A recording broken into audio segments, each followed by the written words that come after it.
जी जनाब, अस्सलाम वालेकुम।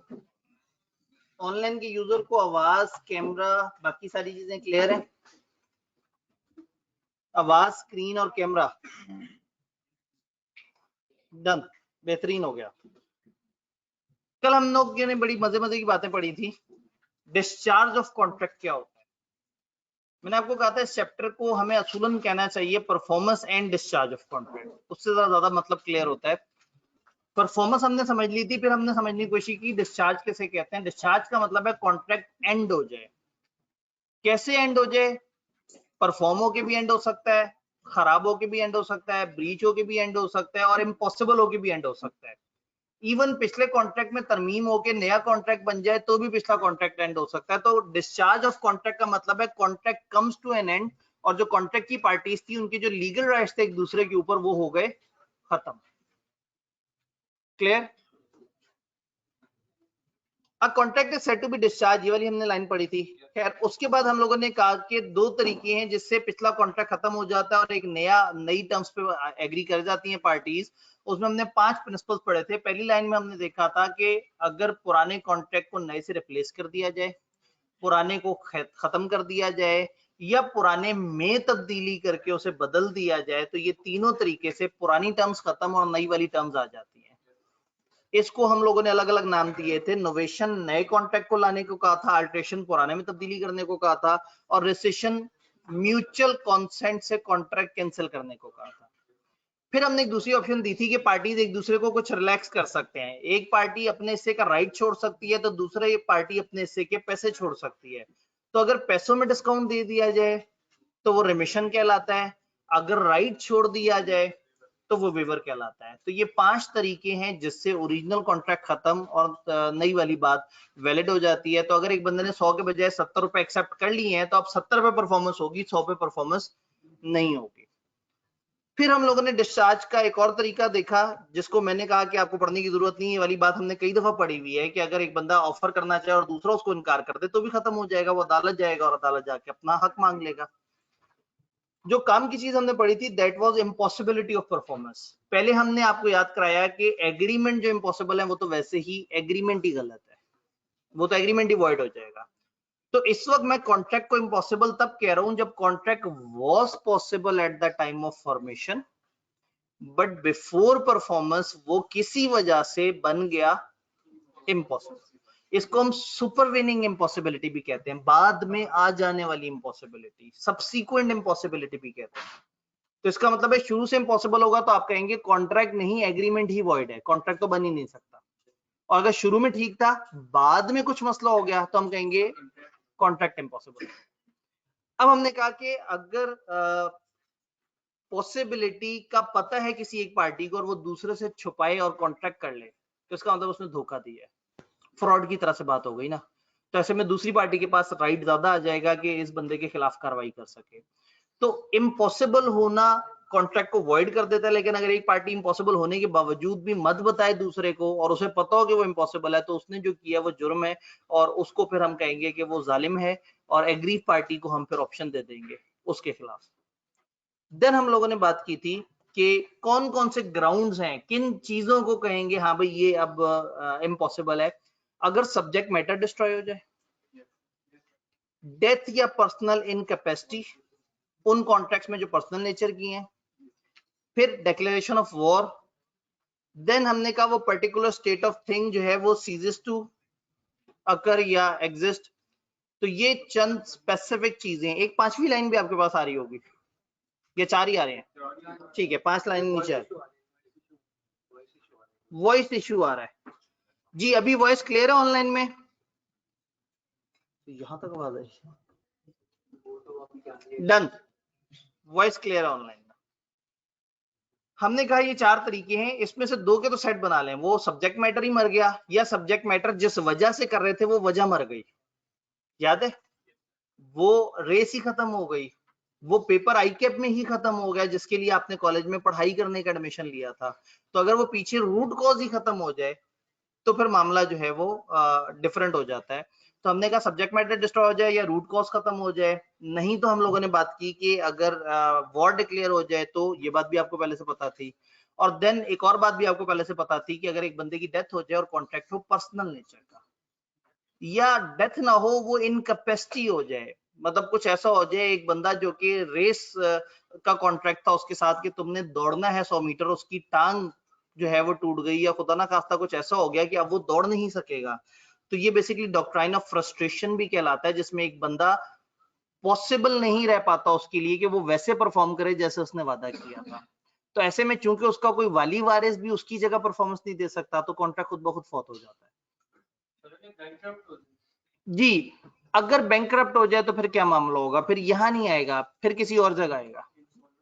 इसमें एक और ऑप्शन भी होती है, discharge by operation of law, वो हमारे सिलेबस में नहीं है, उसमें कुछ इस तरह की बातें हैं जिसमें इंसॉल्वेंसी वगैरह का भी जिक्र है। ये चारों समझ आए। देन हमने कहा था कि कुछ जगह जी discharge due to promisee due to refusal, again आपने कहा कि मैं परफॉर्म करना चाहता हूं और दूसरे बंदे ने आपको परफॉर्म करने से रोक दिया। जब उसने रोक दिया तो फिर क्या होगा, आप रुक जाएंगे और रुक के डायरेक्ट अदालत जाएंगे और आप कहेंगे जी मैं परफॉर्म करना चाहता था, उसने परफॉर्म नहीं करने दिया, मुझे मेरे हकूक दिलवाए जाए। नॉर्मली लोग डायरेक्ट अदालत नहीं जाते, पहले उसी पार्टी से कहते हैं मेरे हकूक दो, जो वो नहीं हकूक देती तो फिर अदालत जाते हैं। कहने का मतलब आप परफॉर्म करना चाहते थे, दूसरे ने इनकार कर दिया, आपकी तरफ से खत्म कहानी। अब you don't need to perform that promise, जो आपने वादा किया था कि आप परफॉर्म करेंगे, क्योंकि आपने परफॉर्म करने की कोशिश की है और दूसरे बंदे ने आपको परफॉर्म करने से रोक दिया है, तो अब आप आजाद हैं। डन। तो हमने कहा कि कुछ जगह इम्पॉसिबिलिटी काउंट नहीं करेंगे, कौन सी जगह, जहां डिफिकल्ट हो जाए परफॉर्मेंस, ज्यादा कॉस्टली हो जाए, कम प्रॉफिटेबल हो जाए, या सिरे से ही कमर्शियली अनवाइबल हो जाए, सिरे से ही प्रॉफिटेबल ना रहे, आप माइनस में चले जाए। इसका मतलब है कि परफॉर्मेंस आपके लिए मुश्किल हो गई है, इम्पॉसिबल नहीं हुई है। कोई स्ट्राइक लॉकआउट्स वगैरह हो जाए, कोई धरने हंगामे इस तरह के शोर शराबे हो जाएं, परफॉर्मेंस मुश्किल हुई है, इम्पॉसिबल नहीं हुई है।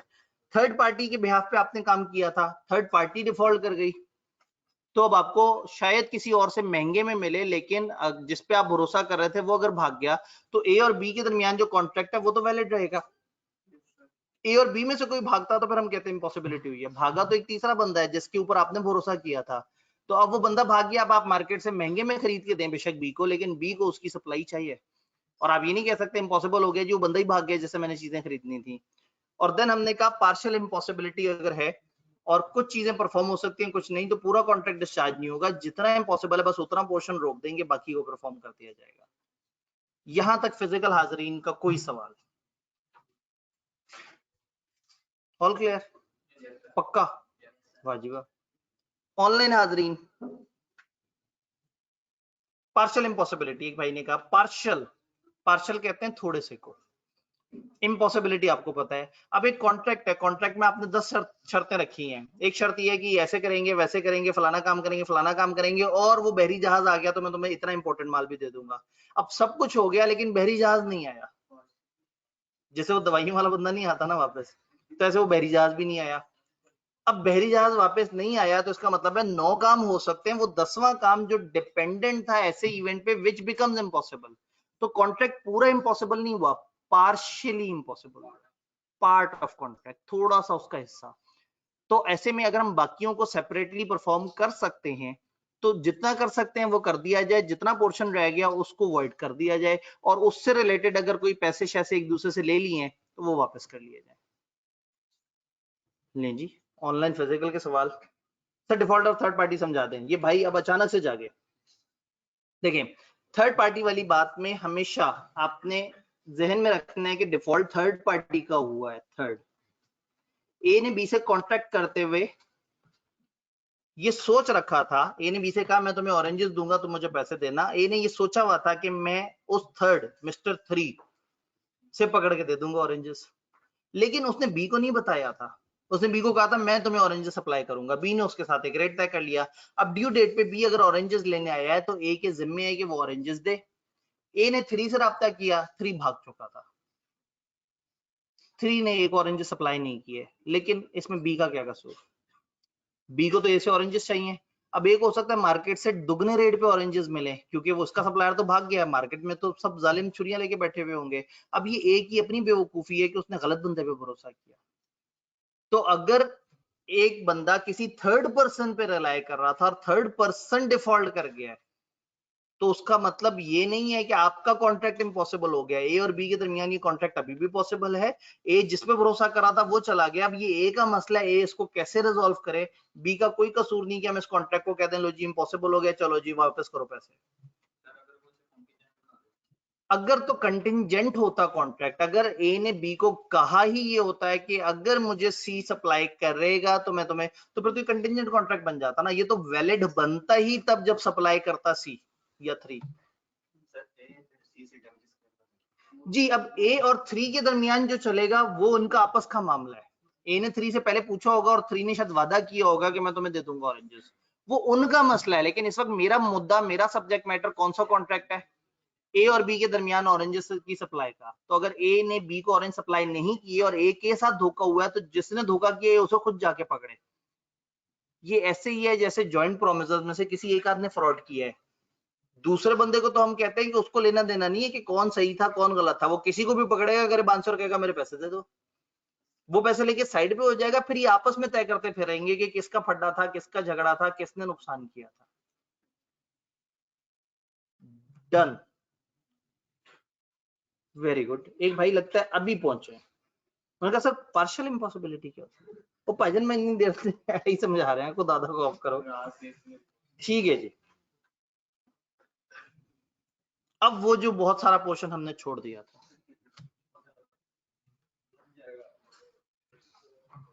आपको पता है, ये सारी बातें आपको पता है पहले से। चलें जस्ट आपकी तसल्ली के लिए आपको पढ़ा देते हैं। Rescission of voidable contract may be communicated in same manner and with same rules as applied to communication of or revocation of a proposal.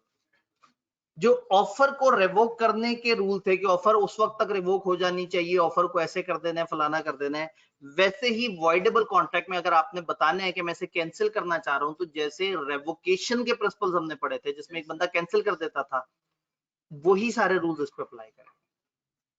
ये ना भी बताते तो ये बड़ी सीधी सी बात है कि वॉइडेबल में जिसके पास इख्तियार है वो आके कह सकता है कि भाई ये वाली चीज खत्म करो। तो वो जिसने कैंसिल करना है उसको चाहिए कि वो परफॉर्मेंस ना दे, बस आके कह दे भाई इसको खत्म कर दो, अगर वो उसे खत्म करना चाह रहा है तो। When a party cancels this kind of voidable contract, other party need not perform as promised. Voidable है, इसको पता लगा, इसने कहा मेरे साथ जुल्म हो रहा है, इसने कहा बस मैं कॉन्ट्रैक्ट खत्म करना चाहता हूं, तो जब इसने कहा मैं खत्म करना चाहता हूं तो दूसरा बंदा भी ब्रेक लगा देगा। अगर वो कुछ परफॉर्म करने के बारे में सोच भी रहा था तो ब्रेक लगा दे, क्योंकि इस बंदे ने कह दिया है कि cancel. Party cancelling are voidable contract shall if have received any benefit restore such benefit। किताब का दिल करता है आपको बार बार बातें याद दहानी करवाए। तो अगर कुछ कैंसिलेशन हुई है तो उस वक्त तक अगर कोई बेनिफिट्स लिए हैं तो वो रिस्टोर हो गए। इस प्रिंसिपल को रेस्टिट्यूशन कहते हैं। किताब ने रेस्टिट्यूशन की स्पेसिफिकली डिस्कशन किताब से हटाई, उसके बाद इतने शर्मिंदा हुए कि जगह जगह उसका जिक्र कर दिया कि यार ये अहम प्रिंसिपल हम बताना भूल गए। तो इसको हम रेस्टिट्यूशन कहते हैं। ये वन ऑफ द रेमेडी होती है, लेकिन हमारी किताब अब हमें जितना बता रही है हम उतना याद करेंगे। जी जी, देखें अगेन ये वाली बात हमने पढ़ी है ना, वॉइडेबल कॉन्ट्रैक्ट के हमने नहीं पढ़े थे, हमने वॉइड कॉन्ट्रैक्ट के पढ़े थे कि अगर कॉन्ट्रैक्ट वॉइड हो तो चीजें वापस करनी पड़ेंगी। वॉइडेबल कॉन्ट्रैक्ट क्या होता है? जो या वैलिड हो जाए या वॉइड। शायर ये कहना चाहता है कि अगर आपने वॉइडेबल कॉन्ट्रैक्ट को वॉइड कर दिया तो इस पे वही रूल अप्लाई करेंगे जो कि वॉइड कॉन्ट्रैक्ट्स के ऊपर अप्लाई कर रहे हैं। बस ये सिंपल सी बात है। तो यानी कि ये वो इजाफी बातें हैं कि ये ना भी बताते हैं तो ये बड़ी क्लियर सी बात है कि जब वॉइड हो गया तो जो वॉइड के सारे रूल्स हैं रिस्टोरेशन ऑफ बेनिफिट्स हो, फलाना हो, परफॉर्म मत करो वगैरह वगैरह, वो सब इस पे भी अप्लाई करेगा। क्लियर? अब थोड़े से पास पेपर्स देख लेते हैं, जुम्मे तक जितने पास पेपर देखे जा सके। सवाल ये हम पास पेपर कहाँ से देखेंगे, क्योंकि मेरी किताब यहाँ पे सिंक नहीं होगी, लेकिन मैं गूगल ड्राइव को जरूर इसमें पकड़ सकता हूँ।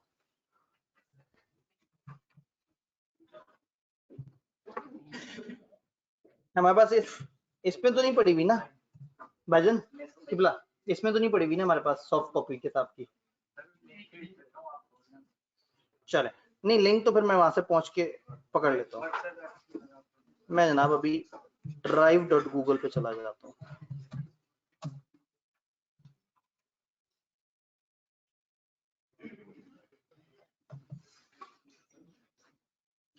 स्क्रीन मैंने फ्रीज कर दी, आपको पता ना लगे मैं कहाँ पे गया हुआ।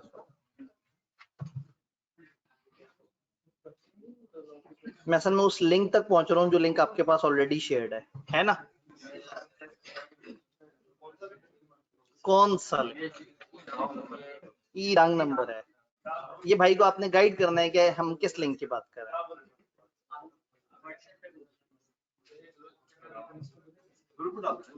हाँ नहीं डला हुआ है, वो एम ही पूछ रहे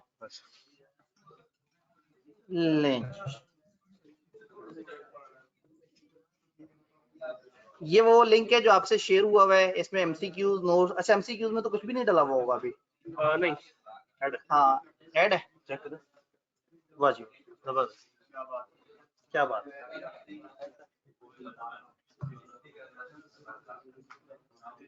पास्ट पेपर्स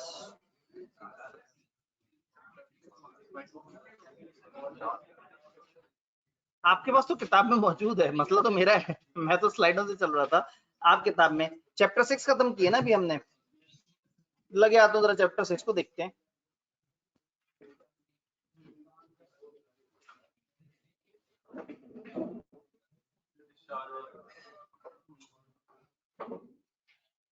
ले जी, ओए होए होए, बड़ा हैवी सा सवाल नजर आया और नंबर सिर्फ 3 है। अल्लाह खैर करे। Following a statement of sums payable by Nisar to Meraj on 4 मार्च 2017। 4 मार्च 2017 को निसार ने मेराज को कुछ पैसे देने थे। 1 जनवरी की इनवॉइस थी जिसके मुताबिक 2 लाख रुपए देने थे। इसकी गारंटी इमरान ने दी थी। ये एक नई वैरायटी बीच में करा दी। 8 जून को 1.5 लाख रुपए देने थे, तो टोटल हो गए 3.5 लाख। निसार ने एक चेक दिया है लाख रुपए का 5 मार्च 2017 को। As there were no instruction from Nisar, Miraj adjusted the payment against the amount of 150,000. The guarantor Imran objected to such appropriation. Imran ने गारंटी दी हुई थी 2 लाख की, उसने कहा ये क्या मजाक हुआ, तो वो जो लाख रुपए थे वो उस 2 लाख में से माइनस करते ताकि मेरा वजन थोड़ा सा कम होता। उसने गारंटी दी हुई थी, नहीं पैसे नहीं देगा तो मैं दूंगा। वो तड़प गया, उसने कहा इसने लाख रुपया दिया तो भाई जो पहले पैसे हैं उनको एडजस्ट करो। तुमने उठा के लाख रुपए को किसके साथ एलोकेट कर दिया? 1.5 लाख के साथ। and claim that adjustment should be made in the order of date of invoice। उसने कहा नहीं भाई उस तरतीब में होना चाहिए। वो उस बंदे ने एतराज किया कि भाई जिस तरतीब से पेमेंट्स थी उसी तरतीब से ही उसकी रिकवरी होनी चाहिए। Under provision of contract act discuss whether the objection of Imran is justified. क्या इमरान सही है? अब आप पहले बताएंगे कि कानून ये कहता है कि जब पेमेंट करने वाला ना बताए कोई अप्रोप्रिएशन, तो क्रेडिटर हैज अ राइट कि वो उसको जिस मर्जी तरीके से एडजस्ट कर ले, इवन टाइम बार्ड पे भी कर ले। इन दिस सिचुएशन चूंकि नहीं बताया तो उसने अपनी पसंद से उस इनवॉइस पे कर दिया। तो यहाँ मिस्टर इमरान को हम कहेंगे कि खुदा का खौफ करो, लॉ किसी अच्छे टीचर से पढ़ा होता तो फिर पता होता। 3 नंबर का सवाल था, बात समझ आई? हौसला हुआ थोड़ा सा कि हाँ यार मतलब हो सकता है सवाल ये जी। किसी भी पेमेंट के अगेंस्ट क्रेडिटर की मर्जी, मतलब उसकी मर्जी जिसको पैसे मिले है ना। अगर आपने बताया तो वो वैसे होगा, नहीं बताया। अब अगेन वही बात है, सिनेरियो को मुश्किल चीज नहीं होता, एक पढ़ा हुआ कानून होता है जिसको आपने सोचना होता है कि अच्छा इस सिचुएशन में क्या होगा। In accordance with contract entered into Masoom and Mubarak, Masoom has offered to deliver 300 Rolex watches to Mubarak on 1 March 2015। उसने कहा जी मैं 300 Rolex watches आपको दूंगा। भाई ये तो करोड़ों में पहुंच गया कॉन्ट्रैक्ट। अंडर द प्रोविजन उसने ऑफर किया, उसने कहा मैं तुम्हें डिलीवर करूंगा। Under the provision of Contract Act, advice masoom about the condition which must be satisfied for constituting a valid offer of performance. आपने ये जो ऑफर ऑफ परफॉर्मेंस दी है, यानी कि जो अटेम्प्टेड परफॉर्मेंस है, यानी कि जो टेंडर है, बताएं इसमें क्या चीजें हो तो हम मानेंगे कि ये सही है। टाइम, प्रॉपर प्लेस, उसको मौका दिया जाए। अब ये रट्टे वाला सवाल आ गया, अब ये लॉजिकल सवाल नहीं था, उन्होंने आपसे एक्सपेक्ट किया कि वो जो लिस्ट दी हुई है वो किताब में किसी भी जगह अगर आपको लिस्ट नजर आए ना 5-6 चीजों की, तो उनको एहतियातन जरा अच्छी तरह से जहन में बिठा लिया करें, कभी कभी रट्टे वाला सवाल भी आ जाता है। तो ये रट्टे वाला सवाल निकला। तीसरा, what are the essential requisite of a valid offer of performance. क्या बात है। What is the effect of refusal by promisee to accept tender of goods and money from the promiser? इसके सवाल के दो हिस्से उन्होंने कहा बताओ उसके एसेंशियल्स क्या है, और अगर एक बंदा ऑफर दे रहा हो और दूसरा बंदा उसको रिफ्यूज कर दे तो उसके आफ्टर इफेक्ट्स क्या होंगे। बात समझ आई। Discuss how should the above payment of 70,000 be applied. अभी किसी सवाल का पार्ट बी है और इसमें पार्ट ए में कुछ कहानी होगी, आप अबव को भूल जाएं। Discuss how should the payment of 70,000 be applied under each of the following independent circumstances. Following words were written on the back of cheque. एक बंदे ने चेक दिया होगा 17,000 का, उसके कुछ ड्यूज होंगे। इस सवाल का ऊपर का पोर्शन गायब हो गया क्योंकि उसका आंसर अब सिलेबस का हिस्सा नहीं था। तो 70,000 रुपए का उसने एक चेक दिया और उसकी बैक पे लिख दिया 20,000 जमा 50,000। अब अगर पीछे कोई ऐसी इनवॉइसेस थी जो एक 20,000 की थी और एक 50,000 की थी, तो पेमेंट करने वाले ने बताया है कि 20 वाली हो गई और 50 वाली हो गई। तो ये इसका क्या मतलब होगा, इसका मतलब होगा कि पेमेंट करने वाले ने अप्रोप्रिएशन कर दी और वो कहता है कि भाई ये इसमें से दो पेमेंट निकालना, तो 20,000 वाली और 50,000 वाली। दूसरा, अगर no instruction about appropriation of payment were given by Ubaid, और बिलाल ने भी कोई पेमेंट नहीं, अब कोई अप्रोप्रिएशन नहीं की। अब दो बंदे, एक बंदे ने दूसरे को पेमेंट कर दी, ना उसने बताया और ना पेमेंट रिसीव करने वाले ने समझा कि ये क्या है, तो फिर क्या होगा, इन ऑर्डर ऑफ टाइम। तो टेक्निकली ये सवाल पार्ट ए के बगैर कंप्लीट नहीं है, और पार्ट ए में जो बातें हैं वो अब चैप्टर में मौजूद नहीं है। तो असूलन मुझे पार्ट ए में से वो वाली चीज यहाँ पेस्ट करनी चाहिए। ये सवाल पढ़ने के बाद एहसास हुआ कि ये सवाल में तशनगी रह गई, लेकिन मैंने आपको, ऑथर ने आपको समझा दिया कि वो सवाल क्या था। उसमें एक लिस्ट ऑफ थिंग्स दी हुई थी, उसने उसके इतने पैसे देने हैं, और फिर एक जगह उसने पेमेंट में लिख दिया कि 50 जमा 70, तो ऊपर 50 और 50 जमा 20, तो दो 50 और 20 वाले टिक हो जाने थे, बाकी पेंडिंग रह जाने थे। और अगर कुछ नहीं बताया तो फिर हम कहेंगे सवाल में जिस तरतीब में चीजें दी हुई हैं उसी तरतीब से पेमेंट होगी। अगर खामोश है तो तरतीब फॉलो होगी। Mujahid agreed to accept 3 lakh from Adnan against a debt of 4 lakh. बहुत अच्छी बात है, डेट 4 लाख का था, उसने रिमिशन दे दी। उसने कहा यार तुम 3 लाख दे दो, ठीक है चलेगा। If Adnan pays within a week, शर्त भी है, अगर हफ्ते में पैसे दे दो तो मैं 3 लाख कबूल कर लूंगा, अगर हफ्ते में पैसे ना दो तो मैं 3 लाख कबूल नहीं करूंगा।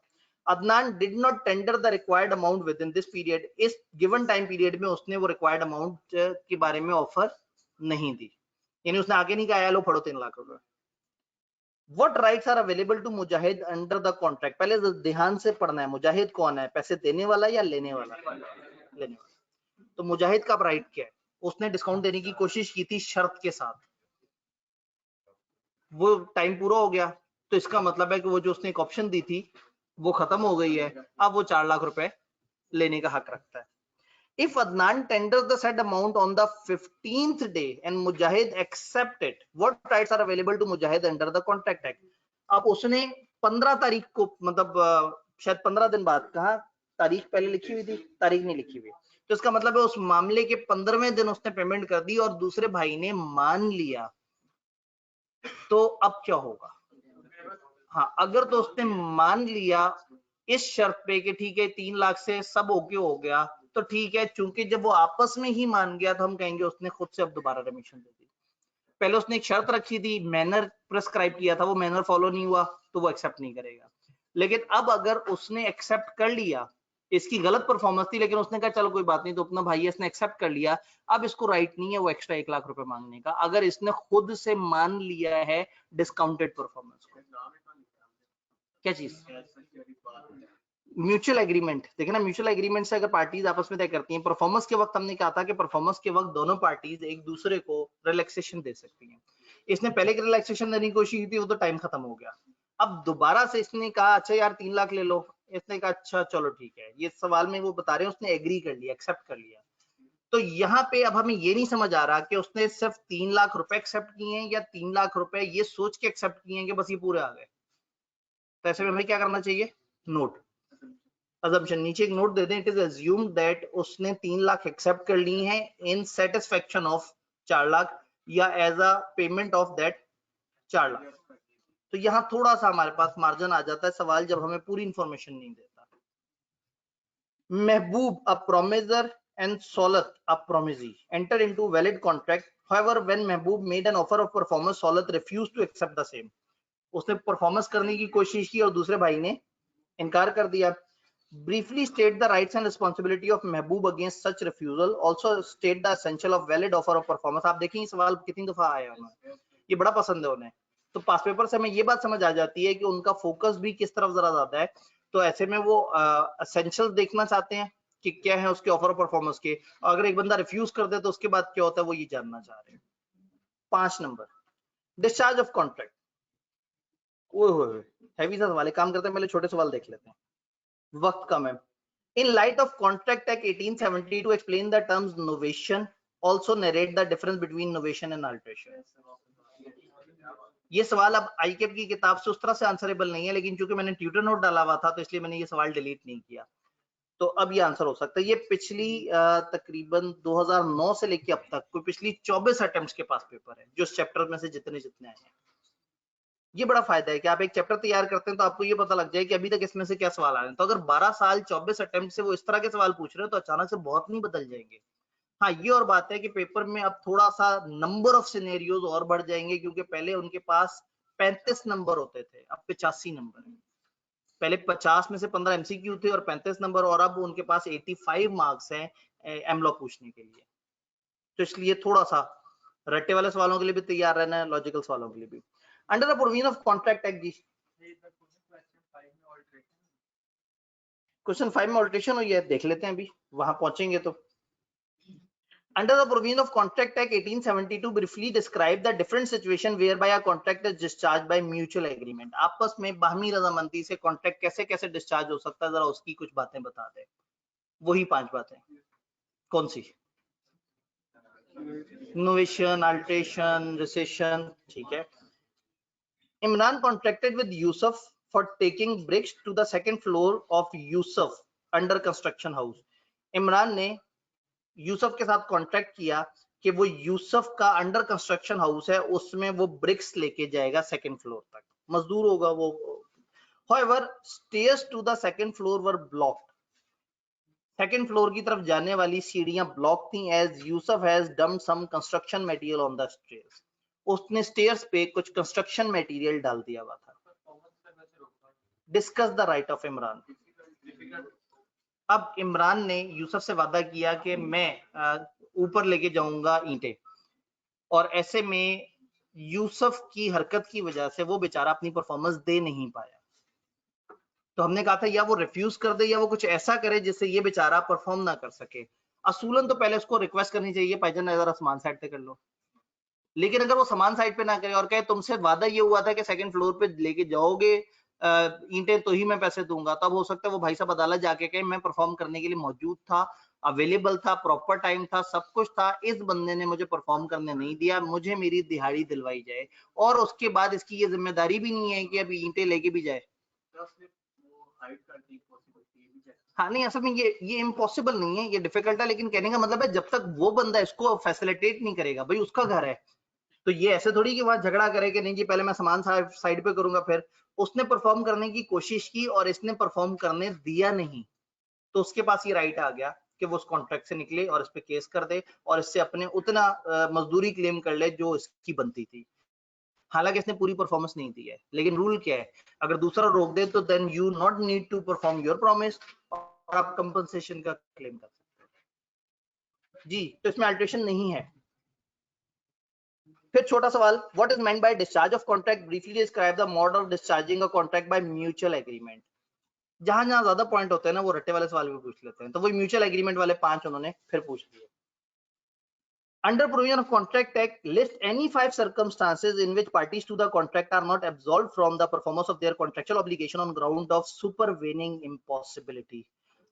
बड़े ध्यान से उन्होंने ये नहीं कहा कि कहां सुपरवेनिंग इम्पॉसिबिलिटी आ जाती है, क्या कहा है?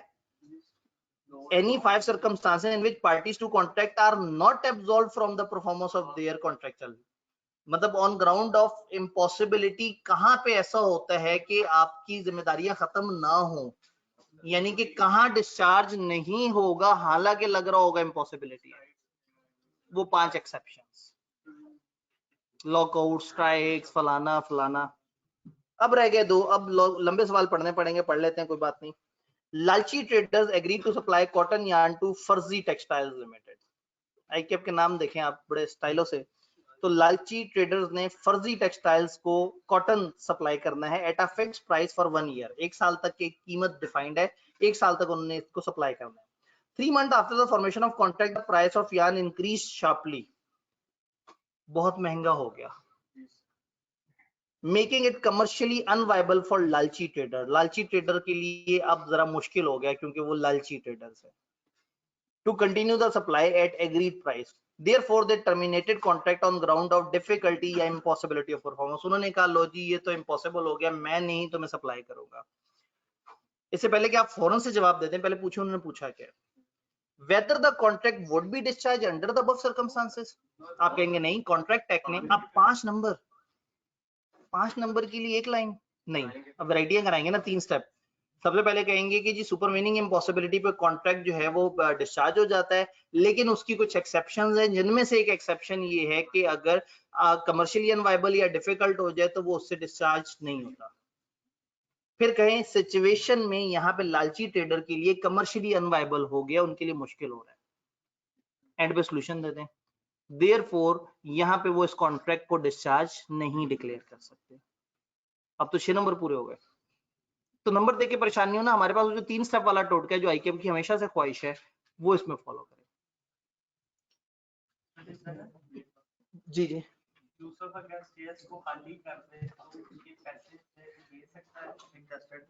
जी, अगर इमरान खुद से अगर वो स्टेज खाली कर दे तो उस चीज के इजाफी पैसे अगर वो लेना चाहे तो क्या ये इंटरेस्टेड पर्सन की डेफिनेशन में आ सकता है? नहीं, असल में लीगल ड्यूटी वाला मामला है, तो ऐसे नहीं है, हर काम पे आप पैसे नहीं ले सकते। और अगर वो बंदा जिसका घर है वो अगर खाली कर दे तो ठीक है, वो खाली कर दे, हम परफॉर्मेंस दे देंगे। तो ऐसे में हो सकता है वो कहे कि 1 मिनट मैं अभी रेडी नहीं हूं, जरा मैं सामान साइड पे कर लूं, तुम फिर परफॉर्म कर देना। तो दिस इज पॉसिबल कि एक दफा रेडीनेस चेक कर ली जाए। नहीं जी, what would be your decision if lalchi trader were importing yarn and government has imposed a ban on its import? आपका डिसीजन क्या होता अगर ये इंपोर्ट कर रहे होते और गवर्नमेंट ने इंपोर्ट पे पाबंदी लगा दी होती? अब वाइड हो जाता, अब वो वाकई, अब वो सुपरवेनिंग इलीगैलिटी आ गया, अब ये इम्पॉसिबल हो गया क्योंकि गवर्नमेंट ने ही बना कर दिया। पहला सवाल देखते हैं और फिर जल्दी से जुम्मे की तरफ चलते हैं। आपने देखे, आप सवालों को इसी तरह से, किसी भी चैप्टर के सवालों को इस तरह से देखें, पहले खुद से सोचें, फौरन से जवाब पे नहीं जाना, पहले खुद से सोचें इसमें कानून कौन सा है, एहतियातन किताब खोल के कंफर्म कर लें कि आपको कानून सही ज़हन में आया, फिर सोचें इसका जवाब क्या होना चाहिए। फिर आप जब एंड पे जाके सोल्यूशन देखेंगे तो फिर आपको मजा आएगा कि वो, लेकिन अक्सर लोग बड़ा गलत काम करते हैं, वो इधर से सवाल देखते हैं और अभी जवाब सोचने से पहले सोल्यूशन देखते हैं, अरे हाँ यही तो मैं सोच रहा था। ये नहीं करना, पहले दिमाग में जवाब आए फिर कंफर्म करेंगे एंड पे जवाब किस तरह से है। लें जी आखिरी सवाल, respond to the following independent scenarios under provision of Contract Act 1872. Imran traders enter into 1-year contract with Minhas Oil Limited for supply of gravels for their extraction project in Badin at a fixed price of 30,000 per dumper। अब आप कहेंगे sir ये dumper क्या होता है, अब ये gravel क्या होते हैं, अब ये फलाना क्या होता है। जरूरी नहीं है कि आपको हर लफ्ज की भी समझ आए, आपको मतलब समझ आना चाहिए। उन्होंने खास तरह के बिजनेस में एक खास तरह के अल्फाज का जिक्र किया है। हो क्या रहा है, इमरान ट्रेडर ने एक कॉन्ट्रैक्ट किया है कि कोई चीज सप्लाई होनी है 30,000 रुपए की फिक्स प्राइस पे। तो अगेन जरूरी नहीं कि आपको हर लफ्ज की बहुत ज्यादा गहरी समझ आए, तो आप तो इस सवाल के अंदर इस तरह के जार्गन देख के घबरा के सवाल छोड़ नहीं देना, उसका बमुहावरा मतलब समझने की कोशिश करना है। 6 months after the contract, the diesel prices increased sharply, making it not profitable for Imran trader to continue the supply at agreed price. Therefore, they terminated the contract on ground of impossibility of performance. देखने में जितना बड़ा लग रहा था उतना ही सीधा था, कमर्शियली अनवायबल होने लग रहा था, उन्होंने कह दिया ये डिस्चार्ज हो गया। आप कहेंगे ना जी इंज नहीं होता। 4 नंबर। तो हमने इस चैप्टर के जितने भी पास पेपर के सवाल जो 20 अटेम्प्ट्स में आए हुए थे वो देखें, और बड़े कम चैप्टर्स में ज्यादा सवाल आपको मिलेंगे क्योंकि अब बहुत सारे कंटेंट्स ऐसे हुए हैं कि बहुत सारे सवाल डिलीट हो गए। तो अनाउंसमेंट एक तो आपको पता है कि आपका टेस्ट है, और टेस्ट किस चीज का भला? 6-7 ऑब्वियसली। तो चैप्टर 6-7 का टेस्ट है। उस दिन ये इनका किसी और कमरे में टेस्ट लेंगे, क्योंकि इधर आप टेस्ट दे रहे होंगे, इधर हम नए जो नौजवानाने मिल रहे हैं जो रिजल्ट के बाद हमारी क्लास को ज्वाइन करना चाहते हैं, उनके साथ मैं एक ओरिएंटेशन कर रहा हूँ इंशाल्लाह ताला। और चूंकि हमारा सिलेबस हाफ हो गया है तो वो आधा सिलेबस आपके साथ कवर करेंगे, और फिर जब एंड हो जाएगा तो बकाया आधा सिलेबस फिजिकल ओनली करेंगे, फिजिकल ओनली।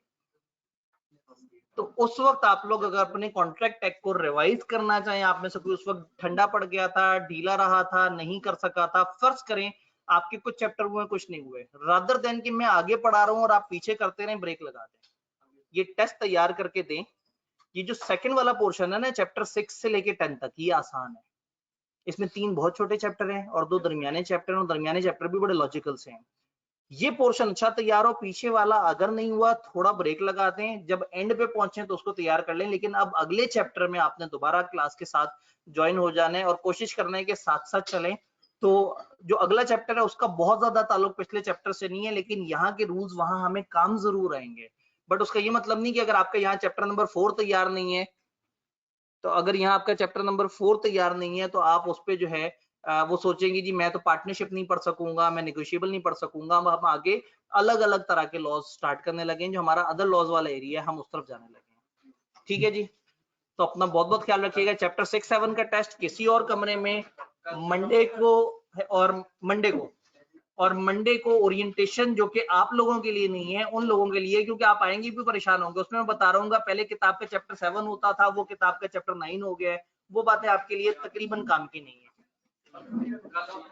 कल आप ऑफ है, क्योंकि हमने थोड़ा सा एक माहौल तो समझ लिया ना कि पास पेपर को देखना किस तरह से। पास पेपर क्वेश्चन कहते रहे 2 साल, यानी कि एक जगह लॉक होता है और एक जगह सिचुएशन में डिस्कस करते हैं, डिस्कशन करते चलेगा।